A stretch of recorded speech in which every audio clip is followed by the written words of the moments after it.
பெண்கள் அச்சத்தோடையும் நாணத்தோடையும் மடப்பத்தோடையும் இருக்கணும் அப்படின்னு சொன்னது தொல்காப்பியம் தான் அப்படின்னு சொன்னால் உங்களால் நம்ப முடியுமா? ஆனால் அதுதான் உண்மை. அச்சமும் நானும் மடனும் முந்துறுதல் நிச்சயமும் பெண்பார்க்குரிய அப்படிங்கிற பாடல் வழியாக அது சொல்லப்படுது. ஆக பெண்கள் இப்படி தான் இருக்கணுமா அப்படின்னு பெண்ணுரிமை போராளிகள் வந்து சண்டைக்கு வந்துடாதீங்க.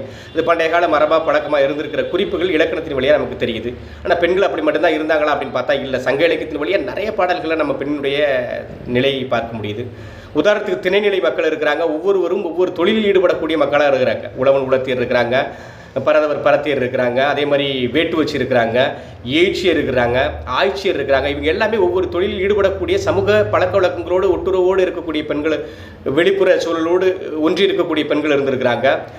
அவ்வை போன்ற பிராட்டியார்கள் இவங்கெல்லாம் வந்து ஒருபடி பல மடங்கு மேலே போய் மிகச்சிறந்த புலவராக இருந்திருக்கிறாங்க. அதை தாண்டி தூதுவராக இருந்திருக்கிறாங்க. அதையும் தாண்டி ஔவையாரினுடைய உற்ற தோழராக அதியமான் விளங்கினார் அப்படிங்கிற குறிப்பெல்லாம் ரொம்ப சிறப்பாக வியக்க வைக்கிற குறிப்பாக இருக்கும்.